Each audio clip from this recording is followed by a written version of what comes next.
Amina was 18 years old, born into the red soil of Kachiri village, where farming was not just work but life itself. Her skin glowed like polished bronze under the sun, and her eyes carried a quiet fire that made people pause when she spoke. She walked barefoot on familiar paths, helped her parents on the farm, and fetched water like every other girl, yet her mind was always somewhere else, inside books, inside questions, inside dreams bigger than the village horizon.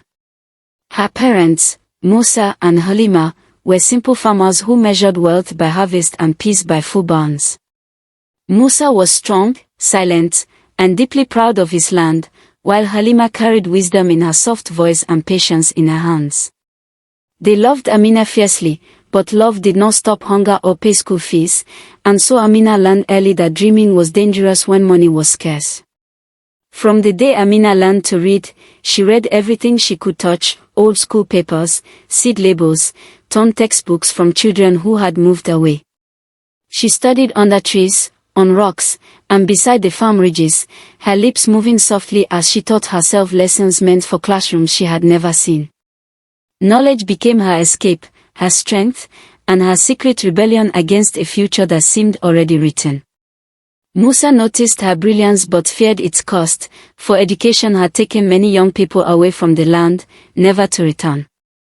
Halima, however, saw something different in her daughter's eyes: an ache, a calling, a hunger no food could satisfy. She whispered encouragement to Amina when Musa was not listening, telling her that even seeds buried deep eventually break the soil. Far beyond Kachiri village stood Zaman College, a prestigious school in the town, known for turning village children into leaders. Its name alone carried weight, spoken with both admiration and fear, because getting in required brilliance, money, or powerful connections. For farmers like Musa and Halima, it might as well have been a palace built in the clouds. Amina heard about Zaman College from passing traders and former students who visited the village with fine clothes and confident speech. Every story added fuel to her desire, but also deepened her pain, because she knew her parents could never afford such a place. Still, she studied harder, believing that effort could bend fate, even when evidence said otherwise. The letter arrived during harvest season, when sweat and hope mixed freely in the air.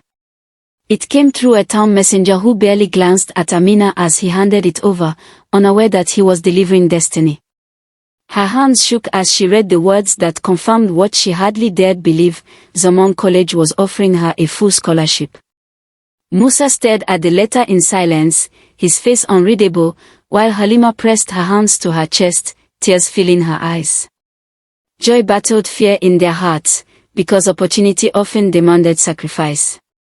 None of them spoke immediately, for they all understood that accepting the scholarship would change everything they knew. Musa broke the silence with a question that cut deep: who would help on the farm if Amina left? The land did not wait for dreams, and crops did not grow on promises.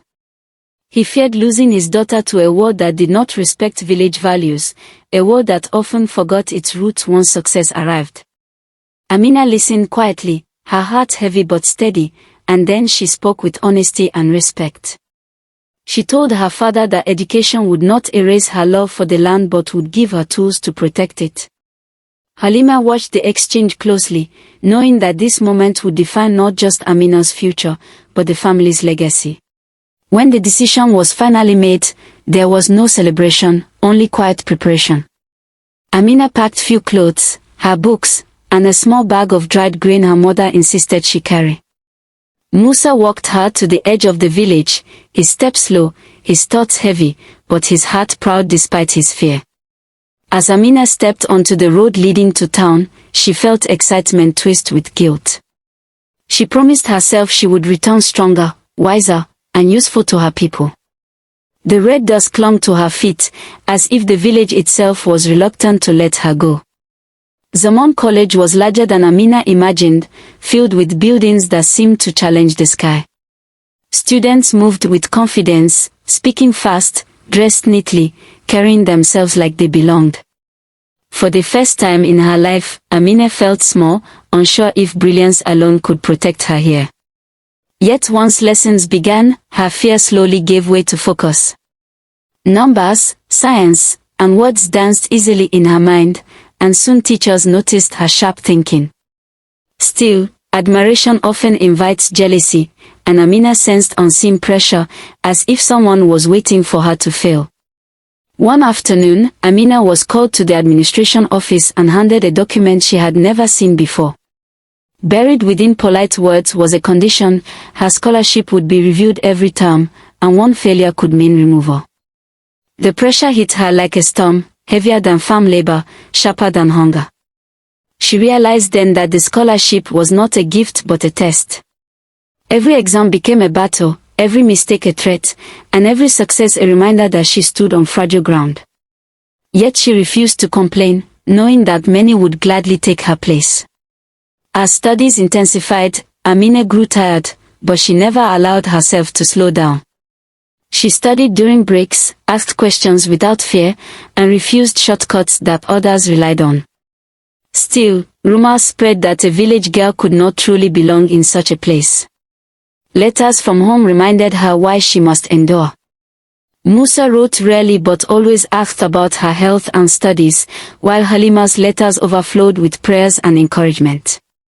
These words became Amina's strength when doubt tried to settle in her heart. At the end of the term, results were posted publicly, and students gathered in tense silence. Amina searched her name, her breath caught between hope and fear, and then she saw it. She ranked first. Pride surged through her, but it was short-lived. Later that day, she overheard a conversation suggesting that her scholarship file had been flagged again. Excellence, it seemed, was not enough to guarantee safety. The system tested her not just academically, but emotionally, as if daring her to give up.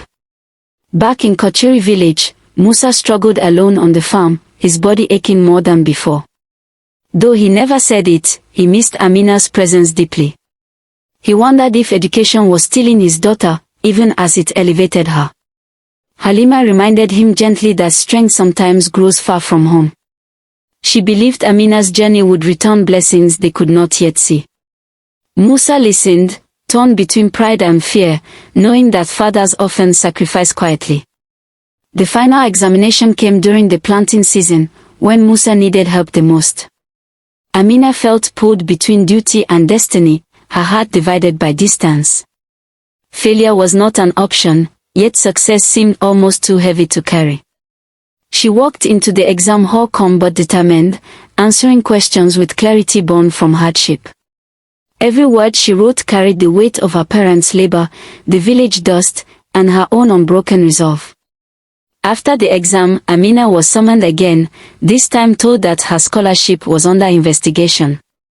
They claimed her background did not match her performance. The accusation burned deeper than any insult she had known.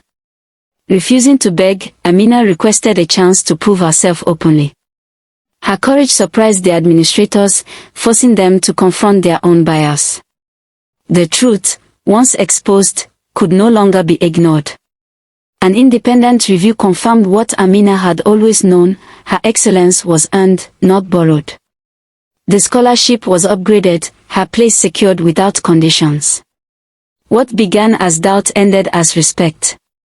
When the news reached Kachuri village, Musa stood silently for a long time before smiling. Halima cried openly, thanking the land, the sun, and the strength of a girl who refused to shrink. Amina returned home during break, not as a girl chasing dreams, but as a young woman shaping her future. She shared knowledge, helped improve farming methods, and listened deeply to village needs. Musa watched her with pride, understanding now that education had not taken his daughter, it had multiplied her. And as Amina stood on the same dusty road she once left, she knew her journey had only just begun. Amina did not return to Kachuri village as someone who only spoke about books, she returned as someone who listened first. She walked through the farms with Musa, observing how the soil cracked early during dry days and how harvests were no longer as strong as before. Instead of criticizing old methods, she asked questions, connecting her learning to the wisdom already present in the land. Halima watched closely as her daughter shared ideas about crop spacing and water use, careful not to sound proud or distant. Amina knew that knowledge forced upon people often creates resistance, so she moved gently, like rain that does not flood the earth. Slowly, Musa began to test some of her ideas, not fully convinced but curious enough to try. Even as small improvements appeared in the farm, Musa felt uneasy. He feared that change might bring attention, and attention often brings trouble to quiet places. He warned Amina that too much difference could separate her from her roots, reminding her that the village had survived for generations without books. Amina respected his fear but refused to shrink her vision. She explained that honoring tradition did not mean refusing growth, just as planting new seeds did not mean abandoning old soil. Halima sensed the tension growing between father and daughter, understanding that this struggle was not about farming alone, but about control, trust, and the fear of loss. One afternoon, another letter arrived from Zaman College, carried by the same dusty road Amina once traveled. This time, the message was not congratulatory but demanding. Her presence was required sooner than expected. The tone was urgent, as if something important had shifted within the school. Musa read the letter slowly, his jaw tightening, while Halima felt her chest grow heavy again. Amina sensed that her balance between village and school was about to be tested once more. Whatever waited at Zaman College was not finished with her, and she knew returning would not be simple. Before preparing to leave again, Amina made a promise to her parents that unsettled them both. She said she would not only study for herself anymore but for the future of Kachir village. Her words carried confidence, yet also hinted at responsibilities far greater than her age. Musa wanted to question her certainty, but something in her voice stopped him. Halima sensed that Amina was stepping into a path that would demand sacrifice from all of them. The farm, the land, and their quiet life seemed to be standing at the edge of a turning point. As Amina stood once more at the familiar road leading away from the village, she noticed how different it felt this time. The dust no longer clung to her feet as tightly, and the horizon seemed closer, almost within reach. Yet her heart felt heavier, filled with questions she could not yet answer. Musa and Halima watched her leave again, knowing that this journey was no longer just about education. Something larger was unfolding, something that would test loyalty, belief, and the true cost of rising beyond one's beginnings. And as Amina took her first steps forward, the future remained uncertain, waiting to reveal its next demand. When Amina arrived back at Zaman College, she immediately felt that the air had changed. The familiar building still stood tall, but the welcome she once earned through excellence was now replaced by watchful silence. Her success had followed her home and returned with her, making her presence impossible to ignore. She was called into a meeting where her achievements were praised publicly, yet the praise felt heavy, like a burden disguised as honor. Amina understood that she was no longer just a student, she had become an example, and examples are often tested harder than others. She left the room knowing that every step she took would now be examined closely. The workload increased without warning, and Amina found herself handling responsibilities meant for older students. Projects, leadership roles, and public demonstrations of knowledge were placed on her shoulders, all while reminders of her scholarship hovered quietly in the background.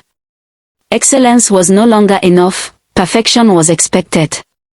Though tired, Amina refused to complain, remembering her parents working under the sun without rest. Each task became a silent promise to Musa and Halima that their sacrifices were not wasted. Still, a question began to grow in her heart: how long could strength survive without rest? Back in Kachiri village, Musa noticed changes in the land that worried him. The soil responded well to Amina's suggestions, but neighboring farms began to watch closely, asking questions he did not know how to answer. Progress, he realized, attracts attention just as surely as failure does. Halima sensed her husband's discomfort and urged patience, reminding him that growth always brings uncertainty. Yet both parents felt the distance between them and Amina stretched further, not in love but in experience. Their daughter was walking a path they could not fully follow, and that truth carried quiet pain. Another message arrived from the college, informing Amina that she was being considered for a special academic position meant to represent the school beyond its walls. The opportunity promised influence and future security, but it also demanded complete commitment. There would be little time to return home or support her parents directly. Amina felt trapped between two futures, each demanding loyalty. Choosing the school meant rising faster, but choosing restraint meant protecting her roots. For the first time, success felt like a test she might fail, no matter what she decided. Musa stood alone on the farm one afternoon, holding the soil in his hands and wondering whether change was blessing or warning. He thought of Amina's dreams and Halima's faith, both pulling him forward even when fear held him back. The land had always answered effort, but now effort seemed tied to distant decisions. Far away, Amina stared out from the college grounds, knowing that whatever she chose next would shape more than her own life. Paths were opening, but some doors closed forever once stepped through. And as she prepared to respond, the weight of her next move remained unanswered, waiting to reveal its true cost. Amina was given a short time to respond to the school's offer, and the pressure settled heavily on her chest. She walked slowly across the college grounds during the day, replaying her parents' faces in her mind. Every success she achieved seemed to demand something in return, and now the prize felt dangerously close to home. She wrote drafts of responses and tore them up, unable to find words that did not feel like betrayal. Accepting meant less presence in the village, fewer visits, and a growing distance she could not measure. Refusing meant slowing her rise, risking the trust the school had placed in her, and possibly weakening her position altogether. Amina sent a letter home explaining the offer, choosing her words with care. She described the opportunity without revealing how permanent it might become, hoping to protect her parents from worry. Still, even softened truth carries weight. When Musa read the letter, he folded it quietly and said nothing. Halima sensed what the silence meant, that fear had returned, stronger and more complicated. They both understood that the next step Amina took could redraw the shape of their family forever. The village land remained faithful, responding to effort and patience, while the college demanded speed and visibility. Musa stood between rows of growing crops, wondering if the soil could compete with walls built for ambition. He felt torn between pride in Amina's rise and the quiet grief of losing her daily presence. At the same time, Amina stood among buildings of stone and glass, realizing that success could isolate just as deeply as poverty. She began to question whether progress that leaves others behind can truly be called growth. The answer refused to come easily. The deadline approached, and Amina knew that silence itself was becoming a decision. She prepared to meet the school officials again, aware that what she said next would set her course. The future felt close enough to touch, yet heavy enough to fear. In Kocheri village, Musa and Halima continued their days with careful routine, unaware of the exact words their daughter would choose. All three stood at different points on the same path, waiting for a turn that had not yet revealed its direction. And as the moment drew nearer, the story remained unfinished, holding its breath for what comes next. Amina sat through the meeting with calm eyes and a careful heart. She was told that the position offered to her would place her work under public attention, making her a symbol of what Somon College could produce. The words sounded like praise, but the meaning beneath them felt heavy and demanding. She asked questions about balance, about time to return home, and about her future choices. The answers were polite but unclear, leaving her with more responsibility than freedom. As she left the room, Amina understood that the school expected her loyalty to grow faster than her roots.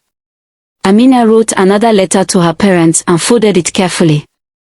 In it, she explained her doubts, her fear of choosing wrongly, and her longing for the simplicity of home. Yet she did not send it, worried that honesty might worry them more than silence. She placed the letter away and returned to her studies, feeling the distance between truth and protection wider. For the first time, she questioned whether strength always meant carrying burdens alone. The answer remained unclear, just like her path forward. Amina stood at the edge of another decision, aware that delay was no longer possible. She prepared herself to respond formally to the school's offer, knowing that her words would shape what came next. Courage and caution wrestled quietly within her. Amina returned to the meeting with steady steps and a clear voice. She thanked the school for the honor and responsibility they offered her, then spoke about her roots and her people. She explained that knowledge should not only rise upward but also return outward, feeding the places it came from. She accepted the position on one condition, that she would be allowed structured time to return home and apply her learning to real community needs. The room grew quiet, and after a long pause, the agreement was made. For the first time, Amina felt that success had not taken something from her, but had finally listened. When Amina returned to Kochiri village, she walked with confidence, not urgency. Musa saw her from the farm path and felt something loosen inside his chest. This time, she did not look like someone passing through, but like someone who belonged fully to both worlds she carried. Halima embraced her daughter and listened as Amina spoke about balance, about learning that serves people, and about growth that does not erase history. Musa said little, but his eyes followed Amina as she moved through the land. In that silence was acceptance, and in acceptance was peace. With time, the farm grew stronger, guided by both tradition and learning. Musa worked with renewed purpose, no longer afraid of change, and Halima watched her family settle into a rhythm that felt honest. Amina shared knowledge without pride, always remembering where her journey began.